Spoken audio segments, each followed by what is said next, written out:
माधव कुलकर्णी, वसंत M Kulkarni LLP चा partner. आज आम्ही हा वेबिनार आयोजित करण्यामागची मी भूमिका सर्वप्रथम सांगतो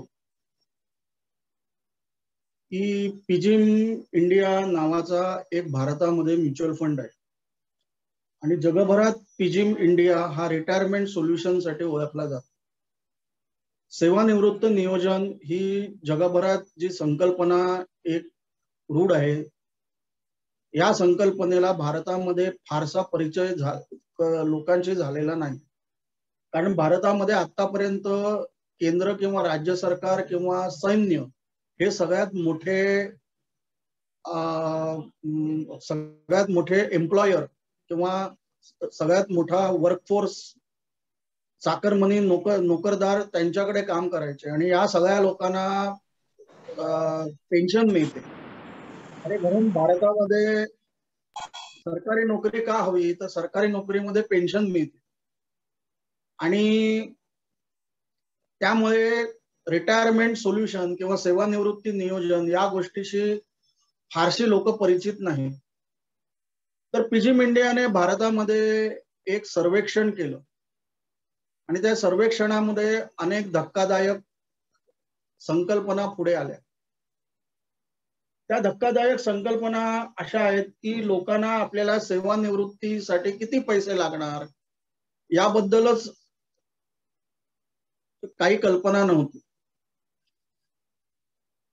60व्या वर्षी निवृत्ती आणि एकच नोकरी ही संकल्पना कालबाह्य झाली आहे आणि त्याच्यामुळे तसंच PF मधून विड्रॉवल सुद्धा सुलभ झाल्याने प्रॉव्हिडंट फंड किंवा भविष्य निर्वाह निधी हा सुद्धा पुरेसा जमत नाही.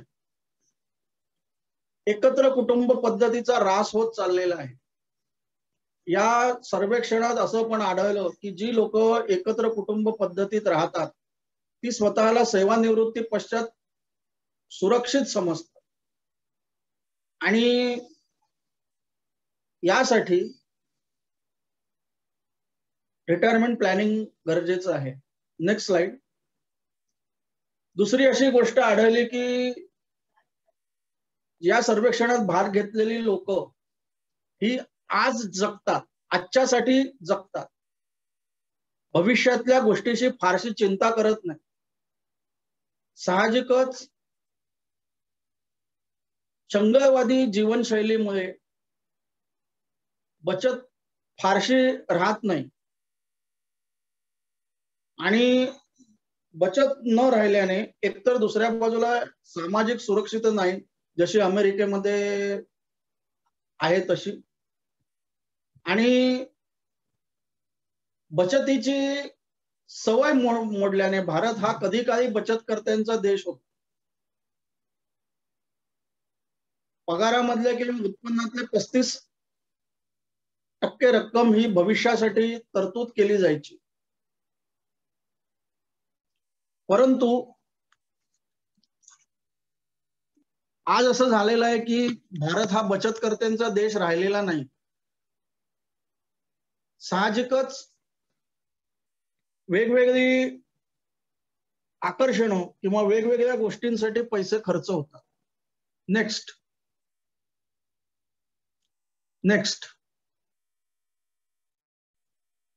आणखीन एक महत्वाची गोष्ट अशी की जगात पैसे का खर्च होतात, का साठत नाही, तर सर्व गोष्टींसाठी कर्ज मिळतं, फक्त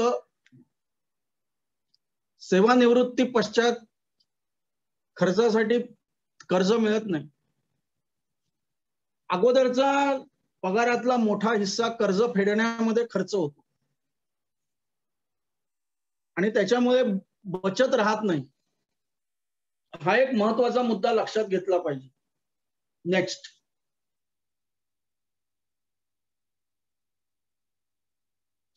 फायनान्शियल गोल किंवा फायनान्शियल प्लॅनिंग करताना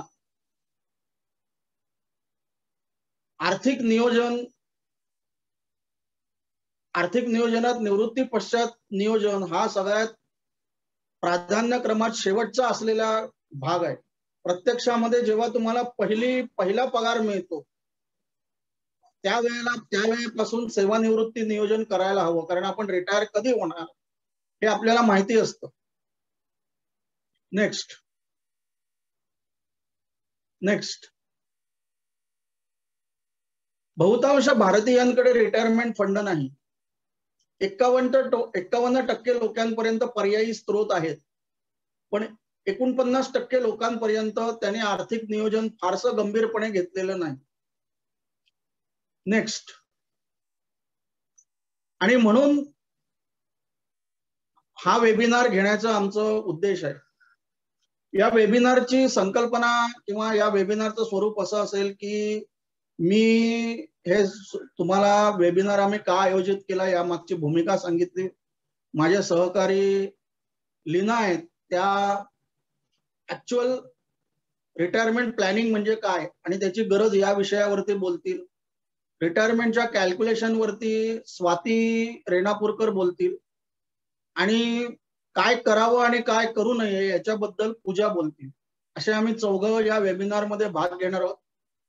तर आता याच्या पुढची सूत्र मी लीना गोखले यांच्याकडे देतो. त्या CFP आहेत आणि त्या आता रिटायरमेंट सोल्युशनची गरज या विषयावरती बोलतील. मॅडम आता तुम्ही बोला. नमस्कार, मी लीना गोखले.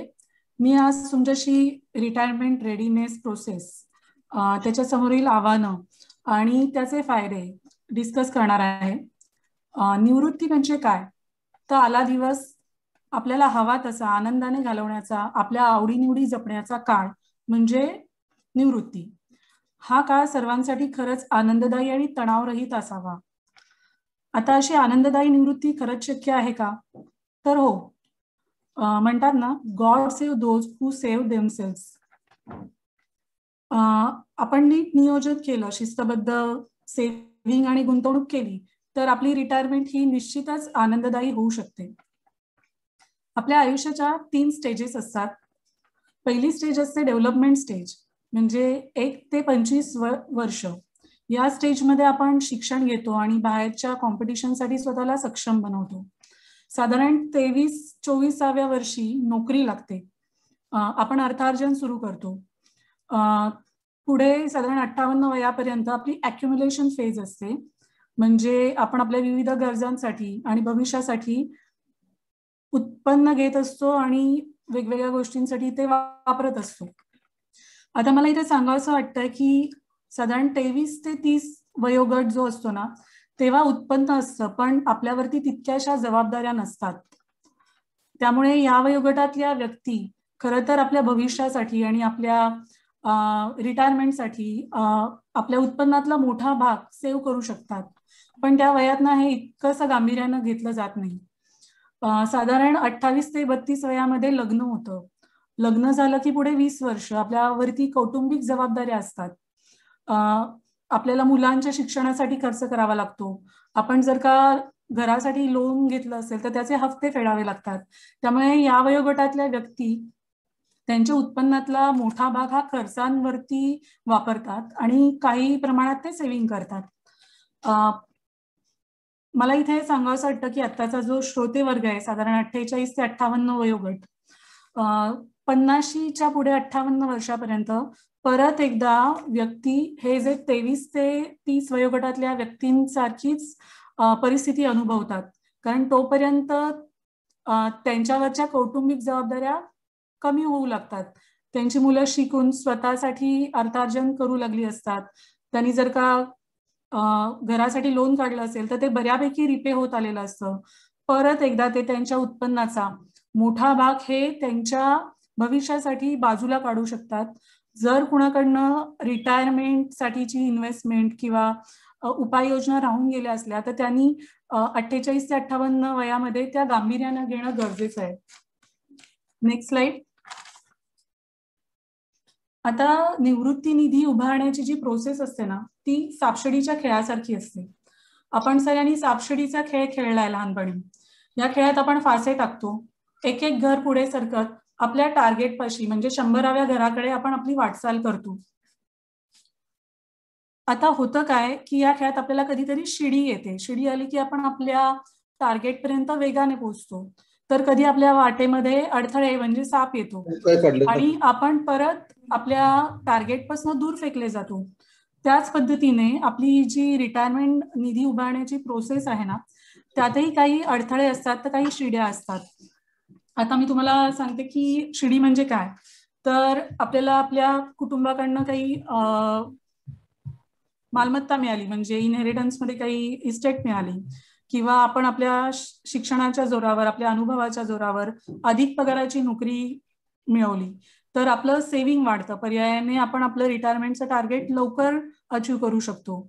आपल्याला योग्य गुंतवणूक सल्लागार मिळाला, त्याच्या मदतीने आपण योग्य इन्व्हेस्टमेंट करून त्या इन्व्हेस्टमेंटने जर का सातत्याने चांगला परतावा दिला, अपेक्षित परतावा दिला, तर देखील आपण आपलं रिटायरमेंटचं टार्गेट हे लवकर पूर्ण करू शकतो. आता ह्या गोष्टी जशा आपल्याला आपलं टार्गेट अचीव करायला मदत करतात, तसेच काही अडथळे आहेत. अडथळे म्हणजे काय, तर महागाई, घटते व्याजदर, आधुनिक जीवनशैली, ती पूर्ण करण्यासाठी घेतली गेलेली कर्ज, किंवा अचानक उद्भवणाऱ्या वैद्यकीय खर्च, मुदतपूर्व सेवानिवृत्ती, या सर्व गोष्टींमुळे आपलं रिटायरमेंटचं टार्गेट पूर्ण व्हायला आपल्याला अडथळे येतात. Next slide. निवृत्ती निधी उभारणी आणि वितरण यासमोरील आव्हानं. आता ही निवृत्ती निधी उभारणी आणि वितरण याच्यामध्ये काही आव्हानं आहेत, ती मी तुमच्याशी डिस्कस करते. पहिलं आहे वाढते आयुर्मान. भारतीय नागरिकांची सध्याचं सरासरी आयुष्य आपण जर का बघितलं तर ते 69 इतकं आहे, 69-70 आहे. पण नजीकच्या 10-15 वर्षाच्या काळात ते 75 ते 85 एवढं होईल अशी अपेक्षा, असा अंदाज आहे. आता हे का शक्य आहे, तर वैद्यकीय सोयी सुविधा, मेडिकल ऍडव्हान्समेंट, याच्यामुळे अनेक दुर्धर आजारांवर आपण मात करू शकतोय. पण त्याच्यासाठी आपल्याला वैद्यकीय खर्च करावा लागतो आणि उतारवयात अशा वैद्यकीय इमर्जन्सीज वाढू शकतात. इथे एक सांगावंसं वाटतं की वैद्यकीय खर्चाचं इन्फ्लेशन जे आहे, म्हणजे महागाई दर जो आहे, तो आपल्या दैनंदिन गरजांसाठीचं जे इन्फ्लेशन आहे ना, त्याच्यापेक्षा जास्त आहे. त्यामुळे आज जर का आपल्याकडे काही मेडिकल इन्शुरन्स असेल, तर तो भविष्यात पुरेसा पडेल याची शाश्वती नाही. आणि अशा केसमध्ये काय होतं की आपल्या निवृत्ती निधीला नकळत हात लावला जातो. तर निवृत्ती निधी बरोबरच आपण एक वैद्यकीय निधी उभं करणं हे गरजेचं आहे, तर आपण या वाढत्या वैद्यकीय खर्चाच्या चॅलेंजला फेस करू शकतो. त्याच्या पुढचं तिसरं आव्हान आहे टॅक्सेस, कर. आपण कमावते झाल्यापासून आपल्या इन्कमवरती अनेक कर भरत असतो. त्याचप्रमाणे आपण जो खर्च करतो त्या खर्चांवरती देखील आपण कर भरत असतो. रिटायरमेंट ही काही याच्यासाठी अपवाद नाहीये. रिटायर्ड लाईफमध्ये देखील आपल्याला अनेक गोष्टींवरती कर भरावे लागतात. जसं की आपण जो रिटायरमेंट निधी उभा केलाय, जो इन्व्हेस्टमेंट आपण केली, त्याच्या परताव्यावरती आपण कर भरत असतो, किंवा त्यातनं आपण जे विड्रॉवल करतो, काही अॅन्युइटीज आपण घेतो, त्याच्यावर देखील आपण कर भरत असतो. त्यामुळे आपली जी रिटायरमेंट निधी इन्व्हेस्टमेंट आहे ती कर कार्यक्षम, टॅक्स एफिशियंट करणं हे एक चॅलेंजेस आहे आणि ते निवृत्ती नियोजनाचाच भाग आहे. त्याच्या पुढे आहे घटते व्याजदर. कोणतीही अर्थव्यवस्था प्रगतिशील अर्थव्यवस्थेकडनं प्रगत अर्थव्यवस्थेकडे जेव्हा वाटचाल करते, तेव्हा त्या देशातील व्याजदर हे घटत असतात. आपण भारतातच जर का बघितलं तर गेल्या काही वर्षात व्याजदर सातत्याने खालती येत आहेत. मी तुम्हाला एक उदाहरण देते. 10 वर्षापूर्वी एखादा व्यक्ती रिटायर झालाय आणि त्याला 50 लाख रुपये रिटायरमेंट फंड मिळालाय. त्याचा वर्षाचा खर्च जर का 3 लाख रुपये आहे आणि तो त्याने 8% दराने तेव्हा जर का फिक्स इंटरेस्ट फेचिंग इन्स्ट्रुमेंट मध्ये इन्व्हेस्ट केला असेल, तर तेव्हा त्याला 4 लाख रुपये व्याज मिळत होतं. 3 लाख रुपये वार्षिक खर्च भागून ते 1 लाख रुपये सेव्ह करू शकत होते, इन्व्हेस्ट करू शकत होते. पण त्या व्यक्तीचं आजचं जर का आपण रिटायरमेंटचं गणित चेक केलं तर ते कोलमडलंय. कारण आता व्याजदर आपण बघितलंय 5.5 ते 6% दरम्यान आहे. तर म्हणजे काय की जर का आपण फक्त डेट इन्स्ट्रुमेंट मध्ये इन्व्हेस्ट करत असलो तर आपल्याला इंटरेस्ट रेट रिस्क किंवा रिइन्व्हेस्टमेंट रिस्क अशा विविध रिस्कना फेस करावं लागतं आणि त्याचं योग्य व्यवस्थापन होण्यासाठी आपल्या रिटायरमेंट निधीतला काही भाग हा आपल्याला भांडवली बाजारात म्हणजे इक्विटी मार्केटमध्ये आयदर थ्रू म्युच्युअल फंड किंवा थ्रू डायरेक्ट स्टॉक इन्व्हेस्ट करणं गरजेचं होतं. अर्थातच प्रत्येकाची रिस्क टेकिंग कपॅसिटी पहिले चेक करावी लागते आणि प्रत्येकाच्या रिस्क टेकिंग कपॅसिटीनुसारच त्याने किती भांडवली बाजारात इन्व्हेस्ट करावं हे ठरवलं जातं. आता भांडवली बाजार ह्याच्यात काही रिस्क आहेत का? तर निश्चितच आहेत. तिथे आपण कायम चढ उतार बघत असतो, म्हणजे तिथे व्होलॅटिलिटी रिस्क आहे आणि ही व्होलॅटिलिटी रिस्कचा सर्वात जास्त फटका हा डिस्ट्रीब्युशन फेज म्हणजे जे रिटायर्ड लोक असतात त्यांच्या डिस्ट्रीब्युशन फेज मधल्या लोकांना जास्त हा फटका जाणवतो. आता हे भांडवल बाजारात चढ उतार का होत असतात? तर काही पॉलिटिकल न्यूज येतात, काही इकॉनॉमिकल न्यूज येतात, करन्सी मुवमेंट किंवा अचानक उद्भवणाऱ्या समस्या जसं की 2 देशातील युद्ध आणि काही आपत्ती, जसं की आता गेल्या वर्षी आपण कोरोना महामारी अनुभवली, साऱ्या जगातली इकॉनॉमी त्याच्यामुळे अफेक्ट झाली आणि आपल्या भारतीय भांडवल बाजारात देखील त्याच्यामुळे खूप चढ उतार आलेले आहेत. तर ही जी व्होलॅटिलिटी रिस्क असते ना त्याचंही योग्य व्यवस्थापन होणं गरजेचं असतं. सर्वात शेवटी एक गरजा आणि स्वप्न यातलं द्वंद्व. आपण आपल्या स्वप्नांसाठी जगत असतो खरंय, पण आपण अशा स्वप्नांच्या मागे पळता कामा नये ज्यांच्यामुळे आपल्या भविष्यातील गरजा अडचणीत येतील. मी तुम्हाला एक उदाहरण देते.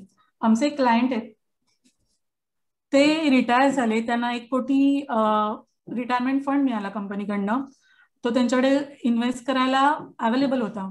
आता त्यांच्या केसमध्ये कसं होतं, त्यांना मुलं उशिरा झालेली, जरी ते रिटायर झाले तरी त्या मुलांचं शिक्षण चालू होतं. आता या गृहस्थांची आणि त्यांच्या पत्नीची अशी इच्छा होती की त्यांना फिरायची खूप आवड होती, तर जोपर्यंत आपण रिटायर झाल्यावर चालते फिरते होत अशा लगेचच एक 8-10 वर्षाच्या काळात आपण America, Europe, Egypt, Australia, Japan, Singapore अशा वेगवेगळ्या कंट्रीज बघू असं त्यांचं स्वप्न होतं. जेव्हा त्यांचं रिटायरमेंट रेडीनेसचं कॅल्क्युलेशन मांडलं गेलं तेव्हा असं लक्षात आलं की त्यांच्यावरच्या जबाबदाऱ्यांमुळे यातली सगळी स्वप्न एकत्रित पूर्ण करणं शक्य नाहीये. त्यातल्या काही स्वप्न बाजूला ठेवणं गरजेचं आहे. जेव्हा हे त्यांच्या लक्षात आलं मांडणीनंतर, तेव्हा त्यांनी त्यातल्या काही गरजा होल्डवर ठेवण्याचा डिसिजन अतिशय आनंदाने स्वीकारला. नेक्स्ट. आता निश्चिंत सेवानिवृत्तीसाठी काय करायचं असतं, तर आपल्याला एक आराखडा करायचा असतो. निवृत्ती नियोजन म्हणजे काय? छोट्या छोट्या उपाययोजनांचा लिखित आराखडा जो आपल्याला वस्तुनिष्ठ निर्णय घ्यायला मदत करतो, आपल्या ज्या आर्थिक क्षमता आहेत त्यांची आपल्याला पडताळणी करायला मदत करतो, आपल्या इच्छा, स्वप्न, आकांक्षा, गरजा याची क्रमवारी आणि प्राधान्य ठरवायला तो आपल्याला मदत करतो, आयुष्यात उद्भवणाऱ्या समस्यांना, अचानक उद्भवणाऱ्या समस्यांना फेस करायला तो आपल्याला सक्षम बनवतो आणि एकंदरीत आपलं उर्वरित आयुष्य तणावरहित जगण्यासाठी तो आपल्याला मदत करतो. Next slide. आता हे निवृत्ती नियोजन जे आहे ना त्याचं स्वरूप कसं असतं, तर आपण आपली निवृत्ती पश्चात जी उद्दिष्ट असतो ती डिस्कस करतो. नंतर आपली सध्याची आर्थिक परिस्थिती असते त्याचं विश्लेषण केलं जातं आणि त्याच्यानंतर गुंतवणूक विभाजनाची रचना ठरवली जाते. गुंतवणूक विभाजनाची रचना म्हणजे काय? तर गुंतवणूक विभाजन करताना आपण प्रत्येकाची जोखीम घ्यायची क्षमता असते ना आणि प्रत्येक इन्व्हेस्टमेंटच्या मधली जी जोखीम असते हे त्यांना इन्व्हेस्टर्सना एक्सप्लेन करतो. जोखीम व्यवस्थापन म्हणजे काय की आपण किमान जोखीम पत्करून आपल्याला जो अपेक्षित परतावा आहे आपल्या टार्गेट जवळ जाण्यासाठी किंवा आपल्या ज्या गरजा आहेत त्या पूर्ण करण्यासाठी तो कमीत कमी धोका पत्करून अपेक्षित परतावा मिळवून देणं म्हणजे जोखीम व्यवस्थापन. आता कसं आहे माहितीये की मला रिस्क घ्यायची नाहीये, मला माझं जे बेसिक प्रिन्सिपल आहे ते निगेटिव्ह झालेलं बघायची माझी मानसिकता नाहीये, तर असं नाही चालत. कारण मग आपल्याला घटते व्याजदर किंवा इन्फ्लेशन याची जी रिस्क असते ना ती मॅनेज नाही करता येत. आता दुसरी गोष्ट आहे, काही लोक खूप अग्रेसिव्ह इन्व्हेस्टर्स असतात, त्यांना कायम डबल डिजिट रिटर्न हवं असतं, म्हणून मला माझे सगळे पैसे इक्विटीत इन्व्हेस्ट करायचे. तर हेही योग्य नाहीये, कारण इक्विटी मार्केटमध्येही चढ उतार येत असतात. तर प्रत्येकाच्या जबाबदाऱ्या आणि प्रत्येकाची रिस्क टेकिंग कपॅसिटी आणि त्यांना खरंच किती रिटर्न जनरेट करून दिलं तरी त्यांच्या गरजा भागू शकतात, हे जर का गणित क्लिअर असेल ना, तर एकंदरीत गुंतवणूक विभाजन म्हणजे काही इंटरेस्ट फिक्सिंग इन्स्ट्रुमेंट आहेत, काही सिक्युअर्ड इन्व्हेस्टमेंट आहेत, काही इक्विटी इन्व्हेस्टमेंट आहेत, अशा वेगवेगळ्या असेट क्लासमध्ये आपण त्याचं विभाजन योग्य पद्धतीने करू शकतो. असं म्हटलं जातं की it is not a fund selection but right asset allocation generates desired return. हे झालं गुंतवणूक निधी उभारण्याबद्दल. आता आपण जो गुंतवणूक निधी उभारलाय, ज्या इन्व्हेस्टमेंट्स आपण केल्या आहेत, आतापर्यंत जी मालमत्ता आपण जोडली, आपल्या मृत्यू पश्चात तिचं हस्तांतरण आपल्या इच्छेनुसार आपल्या वारसांमध्ये सोप्या पद्धतीने होण्यासाठी काही उपाययोजना कराव्या लागतात आणि तेही या निवृत्ती नियोजनाचा भाग असतात. जसं की वेगवेगळ्या इन्व्हेस्टमेंटवरती बरोबर नॉमिनेशन्स केली गेली आहेत ना, आपल्या इच्छेनुसार आपल्याला ज्या पद्धतीने आपल्या मालमत्तेचं विभाजन करायचंय, डिस्ट्रीब्युशन करायचंय, ते आपण आपल्या इच्छापत्रामध्ये नमूद करणं गरजेचं असतं. तर त्याविषयीचं मार्गदर्शन हे देखील निवृत्ती नियोजनाचाच एक भाग असतो. आता हे निवृत्ती नियोजनाचं गणित कसं मांडतात ते आपल्याला स्वाती रेणापूरकर एक्सप्लेन करतील. नमस्कार सगळ्यांना आणि अगदी निवांत सकाळ. आतापर्यंत आपण बघितलं की निवृत्ती नियोजन का गरजेचं आहे. माझं ऐकू येत आहे ना? हो, आवाज येतोय. हा, ओके. तर आता आपण बघूया फिगर्स, रिटायरमेंट प्लॅनिंग चे ऍक्च्युअल फिगर्स. आता ह्या स्लाइड मध्ये तुम्ही बघत असाल मी 2 पर्सनचे एक्झाम्पल दिलेलं आहे, पर्सन एक्स आणि पर्सन वाय. पर्सन एक्स आहे 25 वर्षाचा आणि वाय 35 वर्षाचा. बाकीच्या फिगर्स आपण सर्वसाधारण सेमच ठेवलेले आहेत की 60व्या वर्षी त्या दोघांची निवृत्ती होईल आणि 1 करोड त्यांना लागणार आहे आणि 8% रिटर्न्स आहेत. तर तुम्ही सगळ्यात अखेरच्या लाईनला बघितलं ना, तर 25 वर्षाच्या माणसाला 4300 जवळजवळ महिन्याला सेव्ह करावे लागणार आहेत, पण तेच 35 वर्षाच्या माणसाला 10,000 आहे. तर जवळजवळ तुम्ही बघताल की 6,000चा फरक येतोय. तर त्याच्यामुळे आम्ही नेहमी म्हणतो रिटायरमेंट प्लॅनिंग साठी की कल करे सो आज कर, आज करे सो अब. रिटायरमेंट प्लॅनिंग नाही होगा अभी कर ले सब. त्याच्यामुळे हे खूप महत्वाचं आहे की ठीक आहे, तुम्ही आतापर्यंत केलेलं नसेल, तुमच्या घराच्या जबाबदाऱ्या, मुलांच्या जबाबदाऱ्या असतील, पण आज आता हा सेमिनार ऐकल्याच्या नंतर लगेचच तुम्ही ह्या सगळ्या गोष्टीचा विचार करणं गरजेचं आहे. आणि का गरजेचं आहे ते आपण पुढच्या स्लाइड्स मध्ये कॅल्क्युलेशन बघूया. Next slide please. ओके, हा तक्ता फार महत्वाचा आहे. थोडासा आपण डिटेलमध्ये जाणार आहोत लाईन बाय लाईन, आणि मला असं हवे की सगळ्यांनी ह्याच्याकडे लक्ष द्यावं, कारण की ह्या महत्वाच्या फिगर्स आहेत आणि तुम्हाला तुमच्या आयुष्यानुसार, तुम्हाला तुमच्या खर्चानुसार तुमच्या आयडिया येणार आहे की तुम्हाला किती निधी लागणार आहे. आता एक सर्वसाधारणपणे 45 वर्षाचा व्यक्ती धरला आहे आपण ह्या कॅल्क्युलेशनसाठी, ज्यांनी आधी काहीच रिटायरमेंट प्लॅनिंग केलेली नाहीये, त्याचं गृह कर्ज वगैरे त्या सगळ्यामध्ये वेळ गेलेला आहे. तर त्याचा टोटल मंथली एक्सपेन्सेस, त्याच्या कुटुंबाचा टोटल मंथली एक्सपेन्सेस आता या 40,000मध्ये आपण 2 गोष्टी टाळतो. एक की EMI जे असतात, आपल्या घराचे EMI असो, वेगवेगळे EMI असो, ते टाळतो आपण. आणि दुसरं म्हणजे मुलांच्या शिक्षणाचा खर्च. हे दोन्ही खर्च वगळून आपण हा मंथली एक्सपेन्स पकडत असतो. का? कारण की 60व्या वर्षाच्या नंतर हे दोन्ही आपल्याला खर्च उरलेले नसतात. आणि हाच खर्च जो 40,000 जो त्याला महिन्याला आहे, तो त्याच्या रिटायरमेंटला म्हणजे 60व्या वर्षी तो महिन्याला 95,000 होणार आहे, 95 ते 96,000 होणार आहे. का? कारण की सेम 40,000 त्याला 60व्या वर्षी पुरणार नाहीत, इन्फ्लेशन असणार आहे. आपण इन्फ्लेशन 6% पकडले, 6% इन्फ्लेशन पकडून 15 वर्षाच्या नंतर 40,000 महिन्याचा खर्च हा 96,000 होणार आहे जवळजवळ. ओके, आणि त्यांनी आता काहीही पेन्शनची प्रोव्हिजन केलेली नाही. आता या कॅल्क्युलेशनसाठी आपण इन्फ्लेशन 6% पकडलेलं आहे आणि 2 रिटर्न ऑन इन्व्हेस्टमेंट आपल्याला कन्सिडर करायला लागतात. एक रिटर्न ऑन इन्व्हेस्टमेंट पुढचे 15 वर्ष, म्हणजे जो तो रिटायर होईपर्यंत किती त्याची इन्व्हेस्टमेंट रिटर्न देणार आहे, आणि रिटायरमेंटच्या नंतरचं इन्व्हेस्टमेंट रिटर्न. कारण की जो कॉर्पस आपण निर्माण करणार आहोत 60व्या वर्षी, तो पण आपण कुठेतरी इन्व्हेस्ट करणार आहेत. असं नाही की त्या कॉर्पस मधनं आपण प्रत्येक महिन्याला 95,000 96,000 करणार आहेत, नाही. तो पण कॉर्पस आपण कुठेतरी इन्व्हेस्ट करून त्या पैशाला पण आपण कामाला लावणार आहोत. त्याच्यामुळे दोन्ही इंटरेस्ट रेट मी 8% पकडले आहेत. काही जणांना वाटेल की 8% का पकडले आहेत, 10% का नाही, चांगले रिटर्न्स आहेत आता आपल्या मार्केटचे वगैरे. पण कसं होतं, ओव्हर द इयर्स कधी काही वर्षी मार्केट पडतं तेव्हा 6% रिटर्न, काही वर्षी जेव्हा मार्केट खूप चांगलं असतं तेव्हा 15% रिटर्न.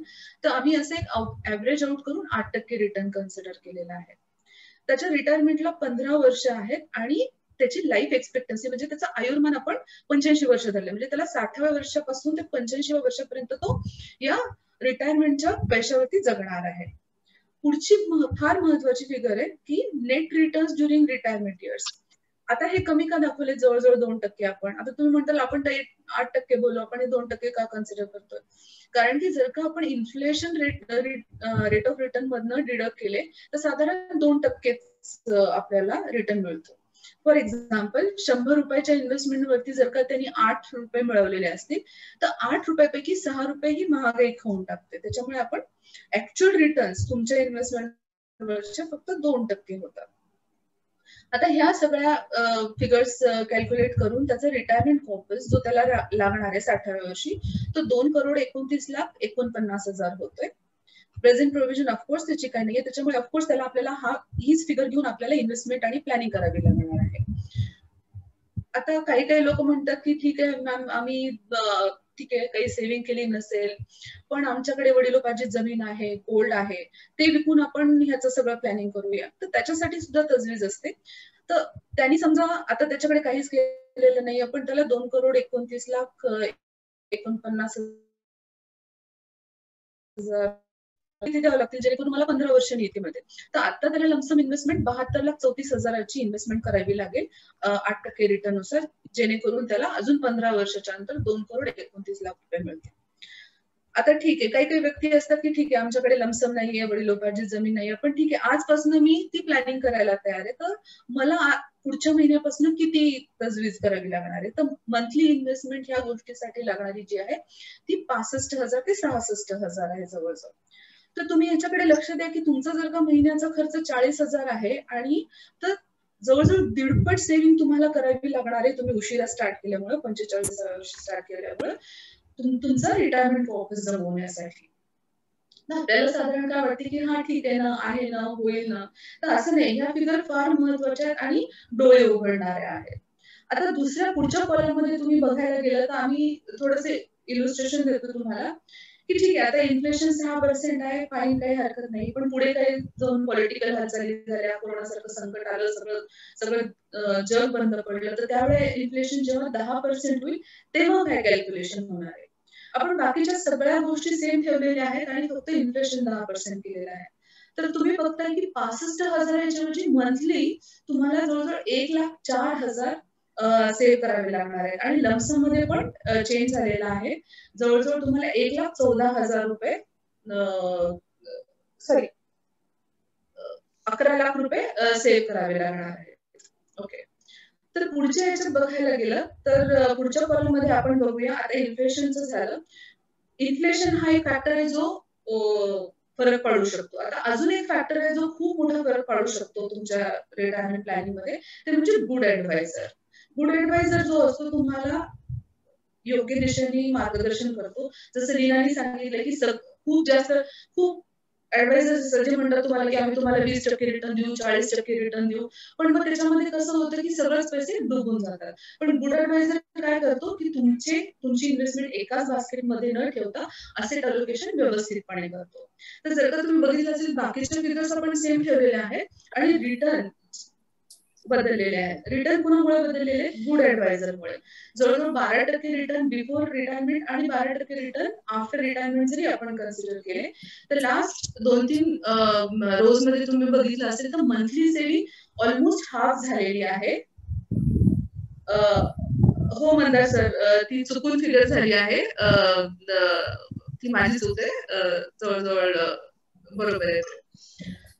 तर मंथली इन्व्हेस्टमेंट जवळजवळ हाफ झाली आहे आणि 1 कोटीच होती, कारण की 72 लाख जेव्हा तुम्हाला ह्याच्यासाठी होत आहेत, काय म्हणतात त्याला, 60% इन्फ्लेशनसाठी, ते 1 कोटी 14 लाख होतील लमसम इन्व्हेस्टमेंटसाठी, कारण की वरती 3 कोटी 63 लाख आहेत. ओके, तर आता आपण बघूया गुड ऍडवायझरचं. तर मंथली इन्व्हेस्टमेंट तुमची जवळजवळ हाफ होते, 65,000 याच्याऐवजी फक्त तुम्हाला 30,000 इन्व्हेस्टमेंट करावी लागणार आहे. आणि लमसम मध्ये पण इथे फरक पडतोय तुमचा, की 28 लाख 21,000 तुमची लमसम इन्व्हेस्टमेंट असणार आहे. तर तुम्ही बघितले की इथे गुड ऍडवायझरमुळे आपल्याला किती फरक पडतो या सगळ्या गोष्टींमुळे. Next slide please.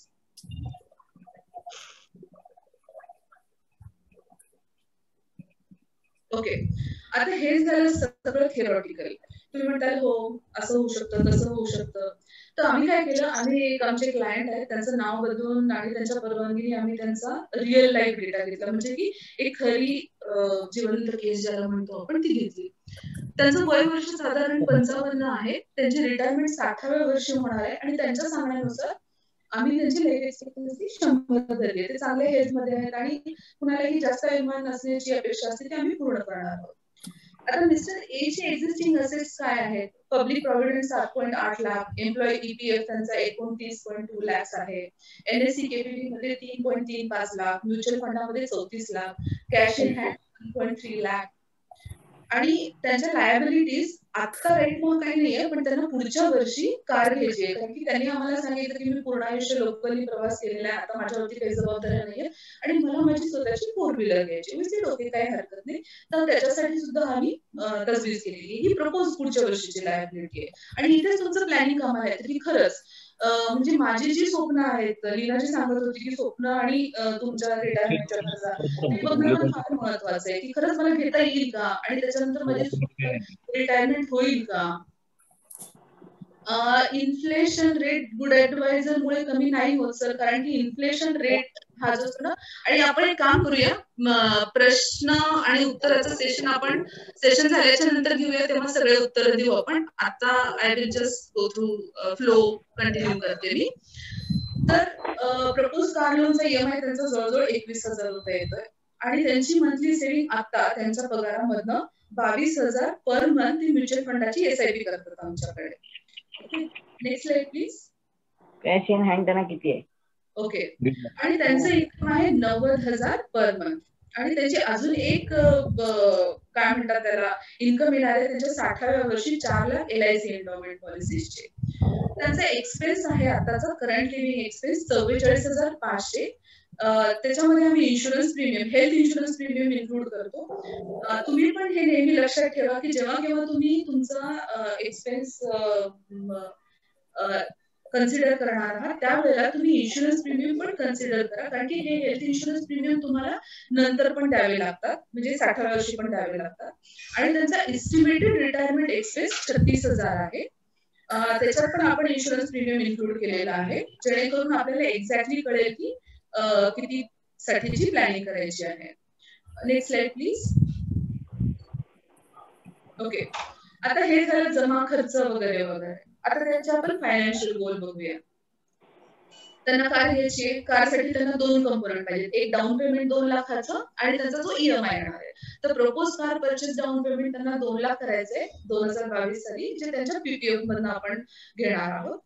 पुढचा गोल आहे इमर्जन्सी फंड. आता हा गोल जर का तुम्ही बघितला तर साधारणपणे आपण विचार करतो या गोल बद्दल, पण तेवढा विचार करत नाही की एक्झॅक्टली इमर्जन्सी फंड मध्ये किती पाहिजे काय नाही पाहिजे. आणि इमर्जन्सी फंड हा फार महत्वाचा गोल असतो. इमर्जन्सी फंड काय असतो की तुमच्या महिन्याचा खर्च इंटू 6 हा तुमचा इमर्जन्सी फंड असतो.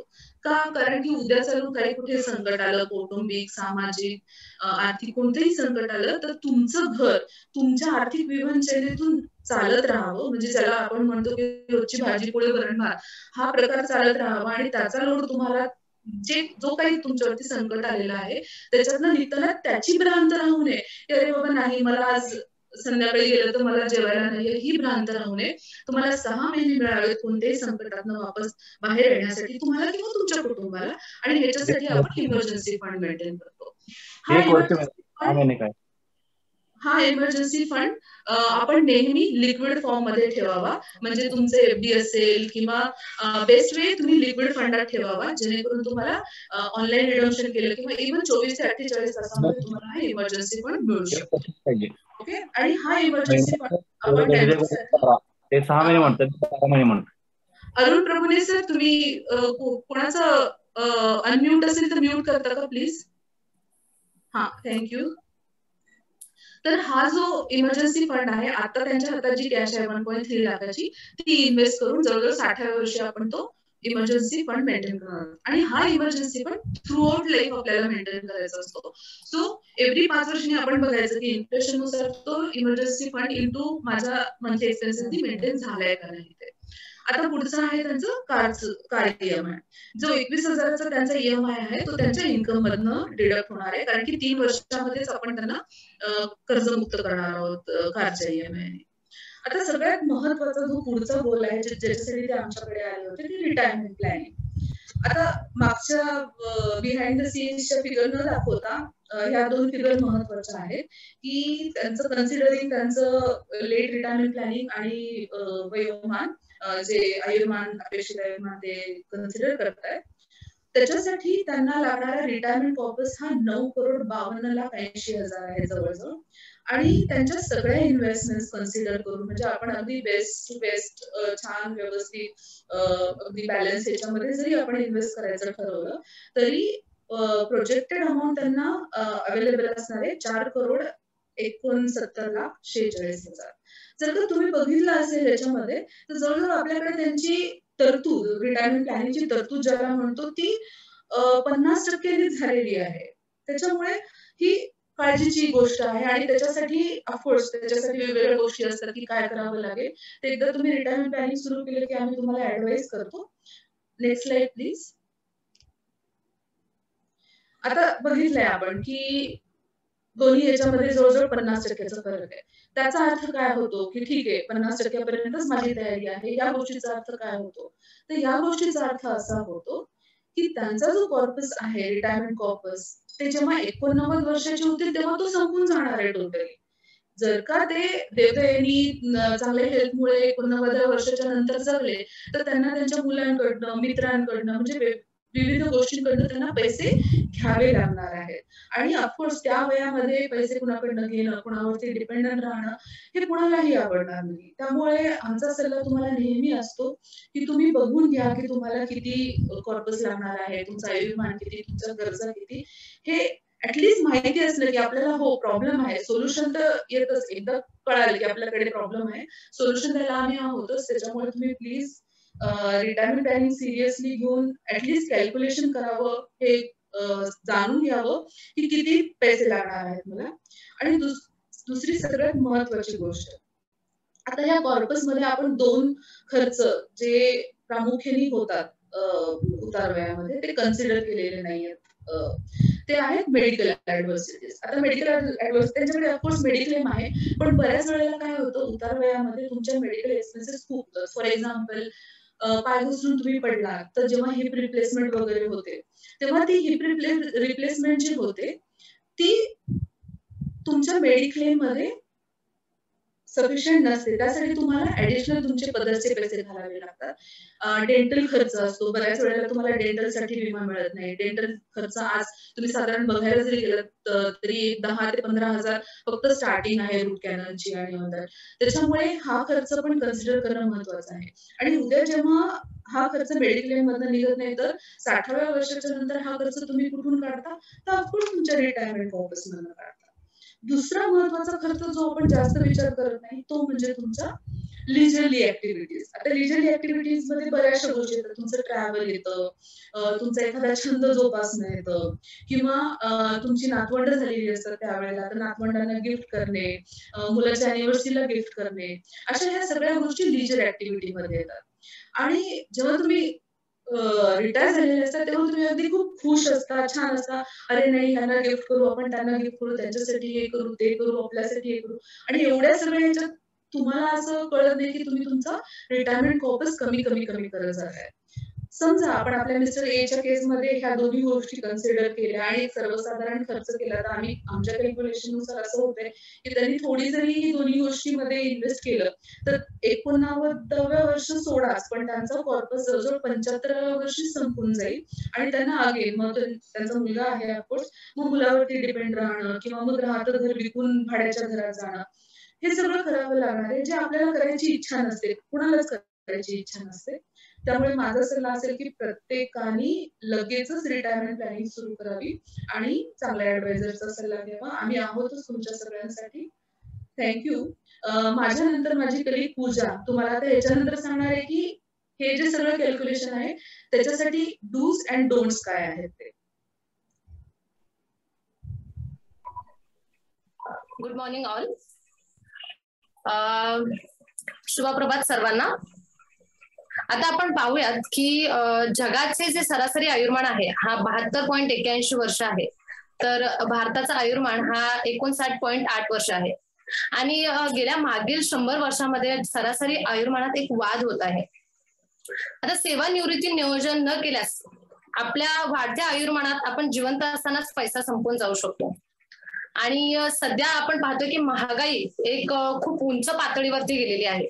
आपण रोज बाजारात जातो आणि बाजारात गेल्यानंतर आपण पाहतो की पूर्वी जी वस्तू ज्या दरात मिळत होत्या आज ती त्या दरात मिळत नाहीये. म्हणजे महागाई एक वाढलेली आहे आणि महागाई वाढल्यामुळे काय होतं की आपली बचत, महागाई ही बचतीला सतत कुरतडत असते आणि बचतीची ग्रहशक्ती म्हणजे काय की पर्चेसिंग पॉवर कमी करण्यासोबत वर्तमानातील तुमची बचत कमी होत आहे.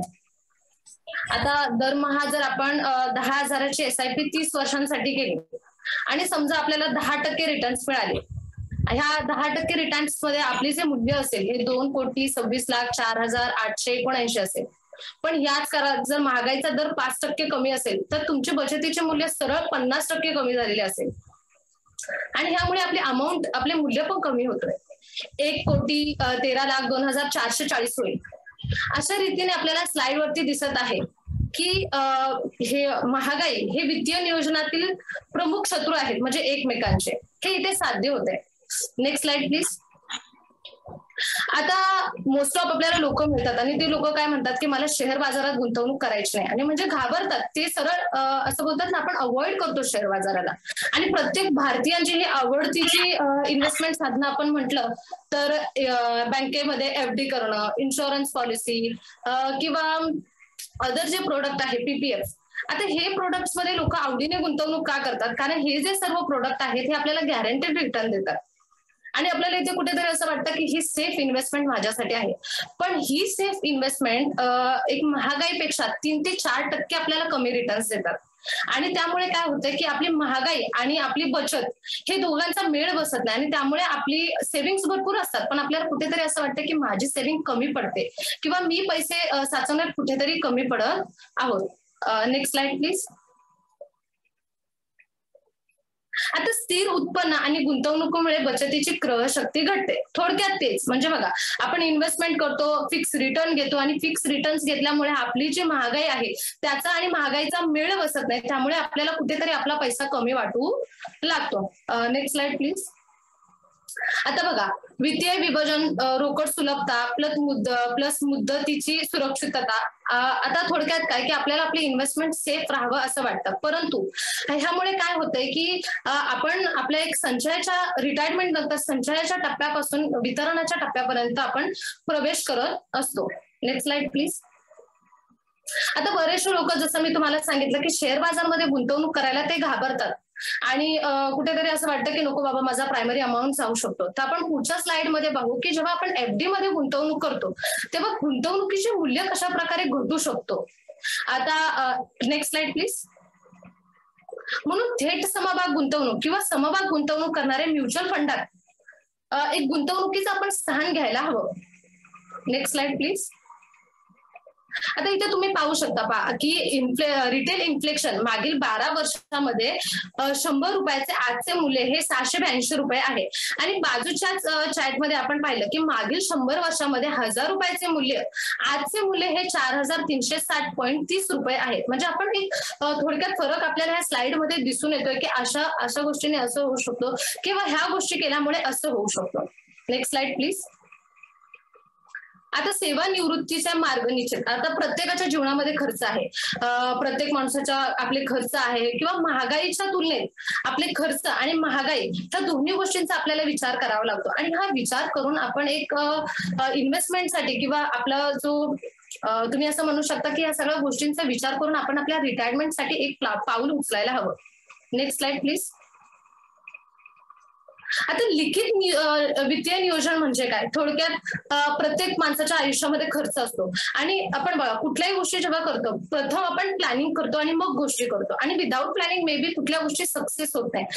त्यामुळे आपण जेव्हा लिखित नियोजन करतो तेव्हा आपण पाहायला हवं की माझे वैयक्तिक खर्च एवढे आहेत, महागाईचा दर एवढा आहे, आजचा महागाई दर आणि जेव्हा मी रिटायर्ड होईल तेव्हाचा महागाई दर, ह्या सगळ्या गोष्टींचा एक नियोजन केलं आणि रिटायरमेंटच्या दृष्टिकोनातून आज आपण एक पाऊल उचलला किंवा सम अमाऊंट आपण सेव्ह केली किंवा इन्व्हेस्टमेंट रिटायरमेंट इन्व्हेस्टमेंटसाठी आपण पाऊल उचललं तर डेफिनेटली आपल्याला आपल्या रिटायरमेंटच्या वेळात सुखाचं आयुष्य असेल आणि आपल्याला कुठेतरी असं वाटेल की बाबा मी जी काही इन्व्हेस्टमेंट केलेली आहे आज माझ्या रिटायरमेंटला ती मला साथ देत आहे. Next slide please.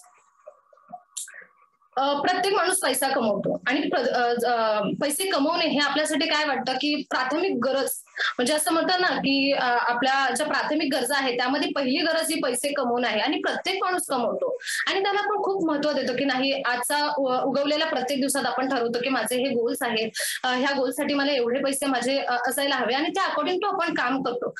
As it is जसं आपण पैसे कमवण्यासाठी काम करतो तसं आपण कमवलेल्या पैशांसाठी रिटायरमेंट प्लॅनिंग करायला हवं. आणि नॉर्मली आपण वय वर्ष 48 ते 52च्या दरम्यान सेवानिवृत्तीसाठी नियोजनासाठी गंभीर असतो आणि आपण असायलाच हवं. म्हणजे तेवढं जर आपण गंभीर नसेल तर मे बी आपले जे रिटायरमेंट असेल ते सक्सेस नसेल आणि त्यावेळेस तुम्हाला असं कुठेतरी वाटेल की मी त्यावेळेस एक पाऊल उचलायला हवं होतं आणि ते पाऊल जर मी आज उचललं असतं तर बहुतेक माझं रिटायरमेंट हे सुखाचं असतं. आणि रिटायरमेंट म्हणजे पण आपले काही स्वप्न असतात की मला इकडे जायचं, ह्या टूर करायच्या आहेत आणि त्या जर गोष्टी आपल्याला साध्य करायचं असेल तर खरंच आज रिटायरमेंटसाठी एक पाऊल आपण नक्कीच उचलायला हवं. Next slide please. ओके, आपण रिटायरमेंट करतो आणि ह्यामध्ये मी माझ्या पूर्ण ह्याच्यामध्ये सांगितलं आहे की आपण कुठल्या गोष्टी टाळायला हव्या, आपण कुठल्या गोष्टी टाळायला हव्या की एफडी, इन्शुरन्स, पीपीएफ मध्ये तुम्ही गुंतवणूक करा पण आपल्याला माहित असायला हवं की माझ्या गुंतवणुकीतला किती भाग मी ह्यामध्ये द्यायला हवा आणि त्या अकॉर्डिंग टू जर आपण प्लॅन केला की मला एवढा भाग इथे द्यायचा आहे, तसं मी सांगितलं की कुठल्या गोष्टी टाळायला हव्या आणि कुठल्या गोष्टीमध्ये आपण लक्ष द्यायला हवं किंवा त्या गोष्टी लक्षात घेऊन इन्व्हेस्टमेंट करायला हवं तर ते आपण करायला हवं.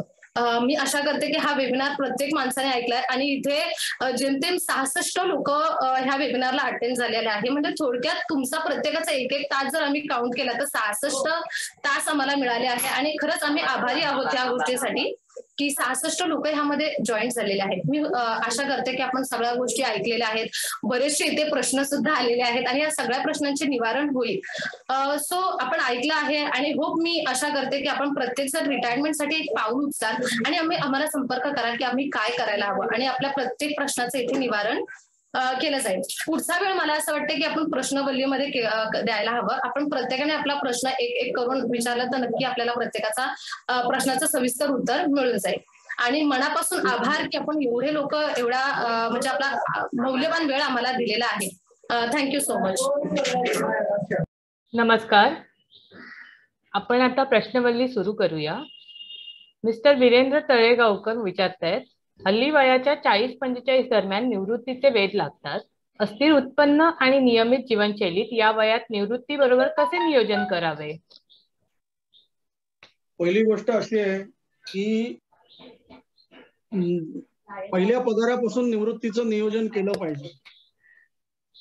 परंतु जसं आम्ही सुरुवातीला सांगितलं की वय वर्ष 48 म्हणजे शेवटची 10 वर्ष असताना आपली राहून गेलेली गोष्ट, त्याच्यामध्ये सेवानिवृत्ती नियोजन हे राहून गेलं असं वाटतं. जर तुम्ही 45व्या वर्षी 25व्या वर्षी नोकरीला लागलात तर 20 वर्षाचा कालावधी तुमच्यासाठी असतो आणि त्याच्यानंतर पुढची 45 वर्ष तुम्ही राहणार, म्हणजे जो काही तुमचा पैसा कमवलेला आहे, जो काही सेवानिवृत्ती निधी आहे, दर महिन्याला तुमच्या पगारातली 5% रक्कम जरी तुम्ही सेवानिवृत्तीसाठी बाजूला टाकली तरी वयाच्या 45व्या वर्षी एक खूप मोठा कॉर्पस झालेला असेल.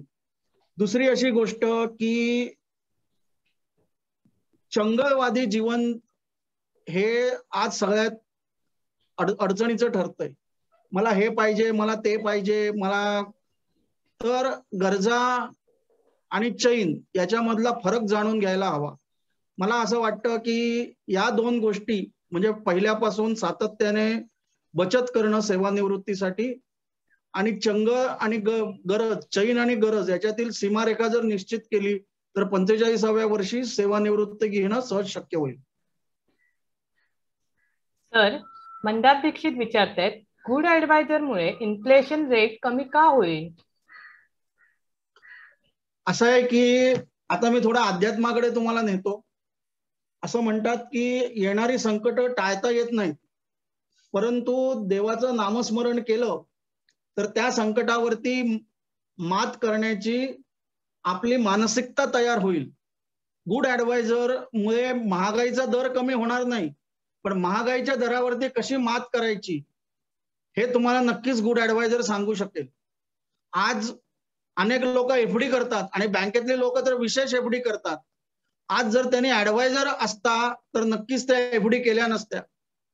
हा गुड ऍडवायझर आणि ऍडवायझर नसणं याच्यातला फरक आहे. सर, मिस्टर अनिल अष्टमकर यांना काही प्रश्न विचारायचे. सर, तुम्ही विचारू शकता. सर, तुम्ही अनम्यूट व्हा आणि विचारा प्रश्न. माझं वय आहे 58 इयर्स कम्प्लिटेड. बोला सर. मला विचारायचं आहे की माझ्याकडे मेडिक्लेम नाही आहे आणि दुसरं माझ्याकडे टर्म प्लॅन पण नाही आहे. आता मेडिक्लेम आम्हाला ऑफिस तर्फे मिळते, त्याच्यामुळे मी मेडिक्लेम अजूनपर्यंत घेतलेलं नाहीये आणि माझ्याकडे टर्म प्लॅन नाही. तर तुम्ही पहिली गोष्ट, आपलं 58 वर्षाचं वय आहे तेव्हा टर्म प्लॅनची गरज नाही. टर्म प्लॅन हा कोणासाठी असतो की आपल्या आर्थिक आणि कौटुंबिक जबाबदाऱ्या, कौटुंबिक आर्थिक जबाबदाऱ्या असं मी म्हणेन, म्हणजे मुलांची शिक्षण.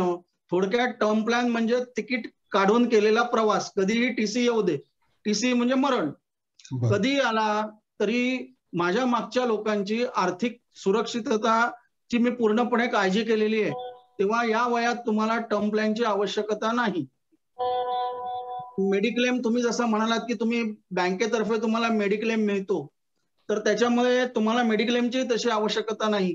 पण उद्या IBA बरोबर एखाद्या ऍग्रीमेंट की जे आता IBA आणि बँकांच्या युनियन याच्यामध्ये ऍग्रीमेंट होणार आहे, तर त्या ऍग्रीमेंटमध्ये उद्या जर असा डिसिजन झाला की निवृत्त कर्मचाऱ्यांना आरोग्य विम्याची सोय किंवा आरोग्य सुविधा द्यायच्या नाहीत, तर तुम्ही अडचणीत येऊ शकाल. मला असं वाटत नाही की असं होईल, कारण विमा आणि बँका यांच्यामध्ये कर्मचारी संघटना युनियन या अतिशय स्ट्रॉंग आहेत.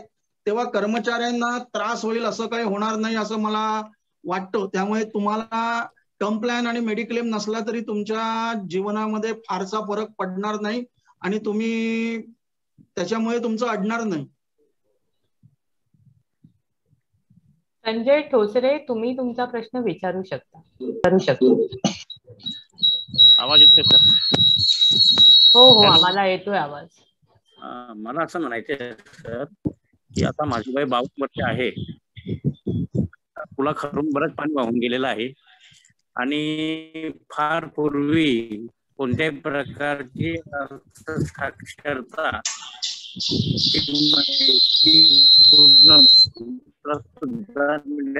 होता, परंतु आता जर आपल्याला रिटायरमेंट प्लॅनिंग करायचं असेल तर कशा पद्धतीने? सर, आपण नोकरीत आहात का व्यवसायात आहात?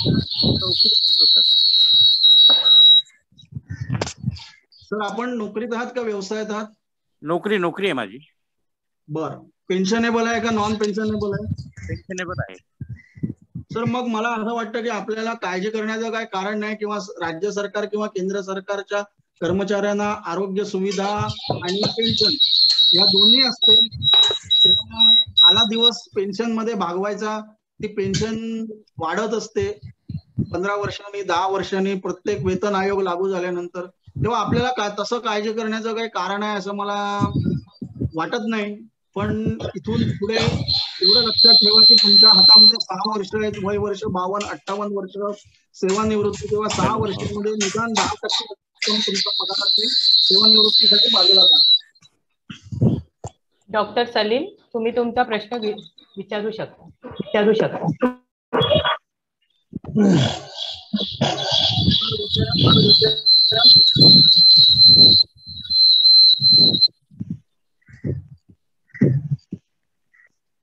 डॉक्टर सलीम.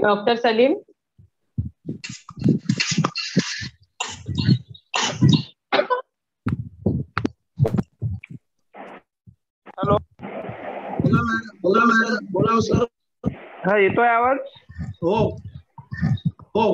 हा सर, खूप चांगला वेबिनार झाला. सर्वांनी अतिशय चांगल्या पद्धतीने मांडणी केली आहे. माझा एक प्रश्न असा आहे सर, की मी प्रायव्हेट जॉबमध्ये आहे, म्हणजे इंजिनिअरिंग कॉलेजमध्ये आहे, मी प्राचार्य आहे. तर सुरुवातीला आमच्या फील्डमध्ये खूप चांगलं हे होतं, म्हणजे त्याला काय म्हणता येईल आपल्याला, प्रॉस्पेक्ट चांगलं होतं. Hello hello sir. बोला. हा, येतोय सर आवाज? हो येतोय. हा, तर सुरुवातीला चांगले प्रॉस्पेक्ट्स होते आणि काही काल आता एवढ्यात काय झालंय की थोडंसं कॉलेजेसमध्ये ऍडमिशन वगैरेचे प्रॉब्लेम्स असल्यामुळे थोडंसं सॅलरी वगैरेचे प्रकार, म्हणजे कमी सॅलरी मिळणं किंवा रेग्युलर न मिळणं असे प्रकार सुरू झाले आहेत. तर थोडंसं काय झालं सर, मधल्या काळामध्ये 5-6 वर्षापूर्वी काही डिसिजन चुकले माझे, म्हणजे प्रॉपर्टीमध्ये, रिअल इस्टेटमध्ये. तर तिथं मला 25-30 लाखाचं असं लॉस झालेलं आहे. तर त्याच्यामुळे ते थोडंसं म्हणजे आता हे पुढचं नियोजन करण्यासाठी म्हणून मी तुम्हाला ऍडवायझर म्हणून मी हे केलेलं आहे. तर मला तुम्ही कसं मार्गदर्शन कराल याच्यामध्ये? सर असं आहे की पूजा म्हणून ज्या आहेत आता ज्याने प्रेझेंट केलं, हा वैयक्तिक प्रश्न आहे. तेव्हा त्या तुम्हाला वैयक्तिकरित्या समजावून सांगेल. बरोबर. धन्यवाद. त्यांचा नंबर मिळेल? हो सर, आपला नंबर आहे त्यांचा. ठीक आहे ना. अशोक सर, तुम्ही तुमचा प्रश्न विचारू शकता. मी टर्म इन्शुरन्स विचारतोय. टर्म इन्शुरन्स वयापासून सुरुवात केली पाहिजे घेण्यासाठी मॅक्झिमम किती असावं? लीना मॅडम तुम्ही द्या या प्रश्नाचं उत्तर. ऍक्च्युली टर्म इन्शुरन्स आपण जेव्हा पहिली सॅलरी घेतो, म्हणजे आपलं उत्पन्न तयार होतं, तेव्हाच आपण टर्म इन्शुरन्स काढणं गरजेचं आहे.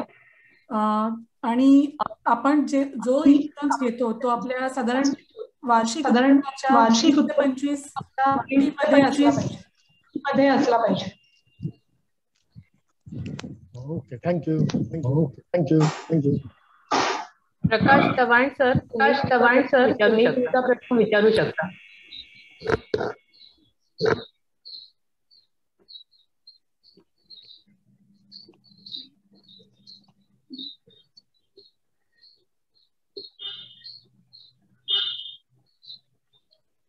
हॅलो.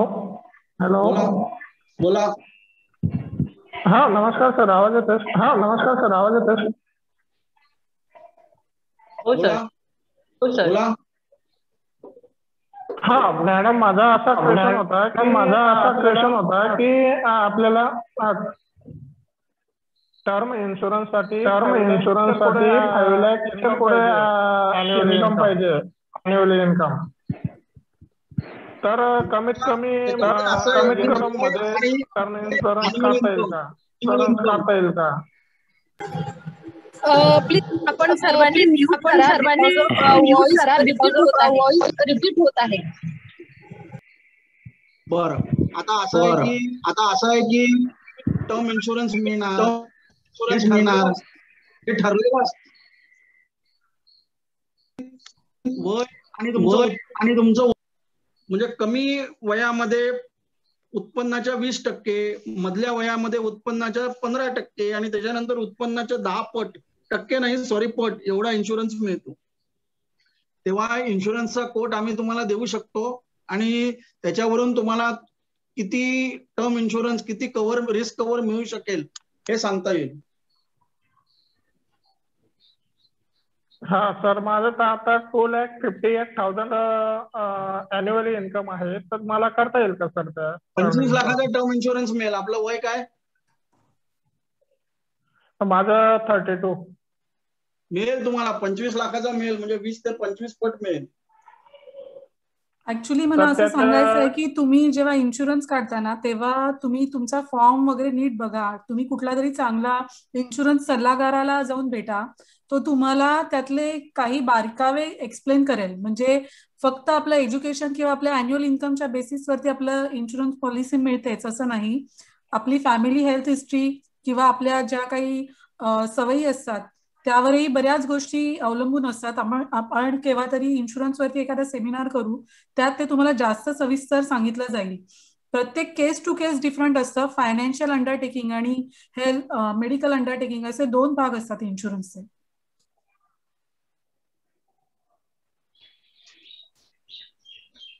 गणेश सर, तुम्ही तुमचा प्रश्न. Thank you ma'am.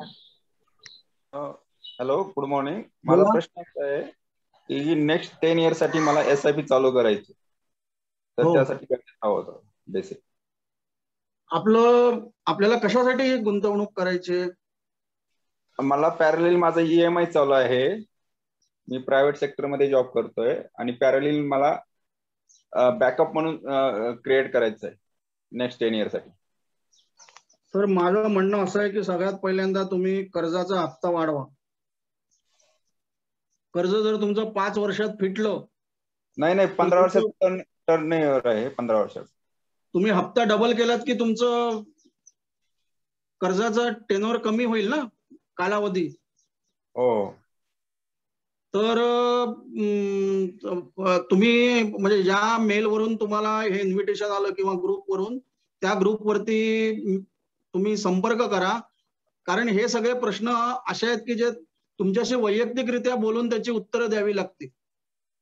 तेव्हा आम्ही आपल्याशी संपर्क करू. ओके, चालेल सर. मी इकडे एक लिंक टाकतो. त्या लिंक वरून तुम्ही आमच्याशी संपर्क करू शकता. चॅट मध्ये मी ती लिंक टाकतोय. चालेल सर, चालेल. No issue. बोला मॅडम, आणखीन कोणाचा प्रश्न आहे का? Hello sir. बोला. हॅलो. हा, मी शिक्षक आहे सर आणि माझं आता 53 वय आहे. आणि आता मी फॅमिलीची सुद्धा हेल्थ पॉलिसी माझ्या सहित घेतलेली आहे. हे योग्य आहे का? कसं काय? हो. हॅलो. बोला सर. हा, हेल्थ पॉलिसी घेतलेली आहे. पेन्शन वगैरे आहे मला आणि शिक्षक आहे. मेडिकल पॉलिसी पण मी घेतलेली आहे सर. मग आपला प्रश्न काय आहे? मेडिकल योग्य सर, असं आहे की तुम्हाला पेन्शन आहे म्हणजे तुम्ही जिल्हा परिषद किंवा सरकारी नोकरीत असाल. आता जिल्हा परिषद, राज्य सरकार किंवा बरोबर आहे की सेमी गव्हर्नमेंट. बरोबर, सेमी गव्हर्नमेंट. तर सेमी गव्हर्नमेंट वाल्यांना रिटायरमेंट नंतर सुद्धा मेडिकल रिएम्बर्समेंट असते, पण ती एक मर्यादित असते. म्हणून तुम्ही पॉलिसी घेतलीत, ही अतिशय चांगलं केलं. आणि एक ते रिस्क कव्हर वारंवार म्हणजे वेळोवेळी वाढवत राहा, एवढंच मला तुम्हाला सांगायचं आहे मेडिक्लेमचं कव्हर. Okay sir, thank you. Hello sir, प्रश्न विचारायचा होता एक. Hello sir. बोला. प्रश्न विचारायचं होतं सर. माझं वय आहे 48. हॅलो. बोला. ठीक आहे.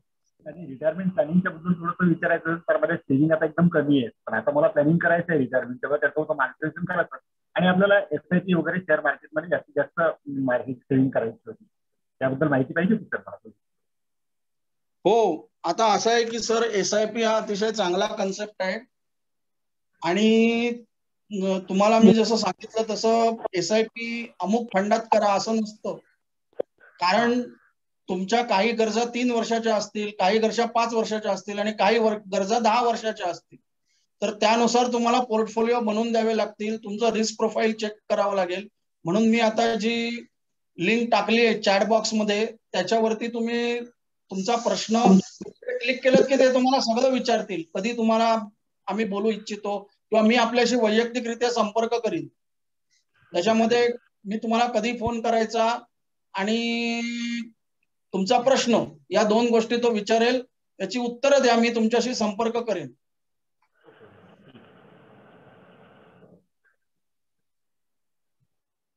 मॅडम आणखीन काही प्रश्न आहेत का?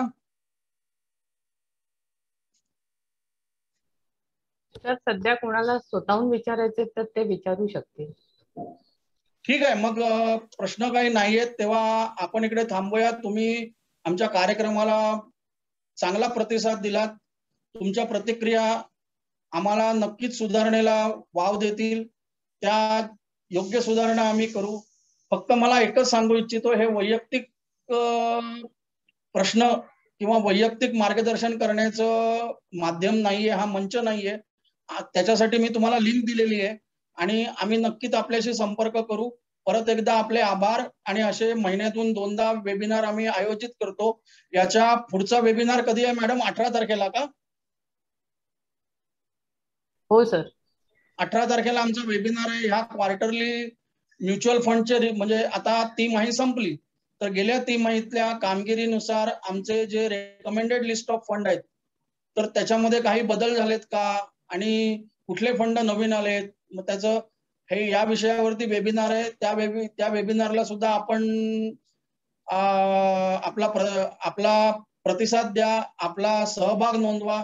एवढं म्हणून मी सगळ्यांचे आभार मानतो आणि तुमची अनुमती द्या, आपण परत कधीतरी भेटू. Thank you everyone.